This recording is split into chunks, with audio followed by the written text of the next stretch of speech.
కలి మీడియా ప్రేక్షకులకు నమస్కారం. ఇప్పుడు బాగా ట్రెండింగ్లో నడుస్తున్న వీడియో అంటే వారాహి అమ్మవారి నవరాత్రులు, ఏవైతే ఇప్పుడు 6 జూలై నుంచి 15 జూలై దాకా వస్తున్నాయి. చాలామందికి ఏంటంటే వారాహి అమ్మవారి నవరాత్రులు వస్తున్నాయి, ఎలా చేయాలి, బాగా ట్రెండింగ్గా చూస్తున్నామంటే పవన్ కళ్యాణ్ గారు లాస్ట్ ఇయర్ కూడా అనుష్ఠానం చేశారు, ఈసారి కూడా అనుష్ఠానం చేస్తున్నారు అనేసి. అయితే ఈ వారాహి నవరాత్రి అన్నది వేదోక్తంలో లేదు, వారాహి నవరాత్రి అన్నది లేదు, నవరాత్రి అనేది ఉంది. మరి పవన్ కళ్యాణ్ గారు చేస్తున్నారు కదా, లాస్ట్ ఇయర్ కూడా చేశారు, ఎన్నో అనుష్ఠానాలు చేశారు, దానివల్ల కూడా ఆయన డిప్యూటీ సీఎం అయ్యారు అని అందరూ అంటున్నారు. అది నిజమా? తప్పకుండా నిజమే. వారాహి అమ్మవారి పూజ, లేదు అంటే బ్రాహ్మి, మాహేశ్వరి, చండీ, ఇలాగా ఎన్నో దేవతలు ఉన్నారనమాట, బగలాముఖి, ఇలాగా ఎన్నో దేవతల పూజలు ఎంతోమంది చేసి తమ తమ కోరికలను తీర్చుకున్నవి ఉంది. నవరాత్రి అనేది ఖచ్చితంగా ఉంది, కానీ వారాహి నవరాత్రి అనేది లేదు.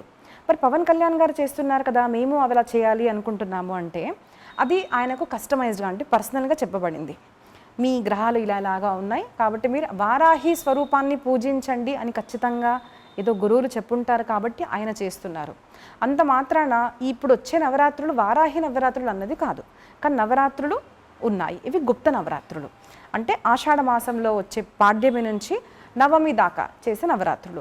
ఒక్కొక్కసారి ఆ నవతిథులు అంటే 9 రోజులు ఏవైతే ఉన్నాయో అవి 10 రోజులుగా కూడా వస్తాయి.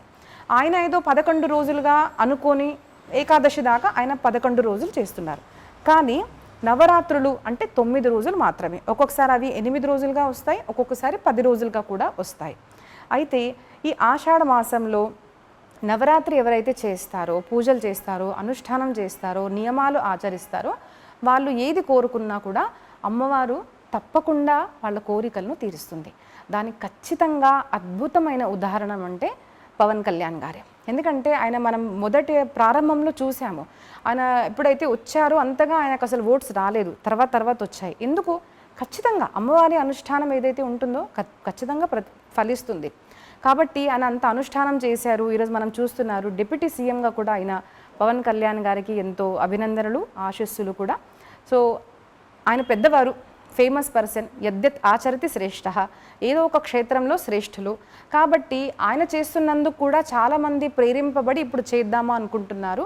ఆ విషయానికి వస్తే నేను తప్పకుండా సంతోషిస్తాను. ఆయనను చూసి అయినా చాలామంది అమ్మవారిని అనుష్ఠించి పూజించి ఈ నవరాత్రుల పూజ కనుక చేసుకుంటే తప్పకుండా మీ కోరికలు ఆ అమ్మవారు తప్పకుండా పూర్తి చేయాలి, చేస్తుంది అన్న కోరికతో జై శ్రీరామ్.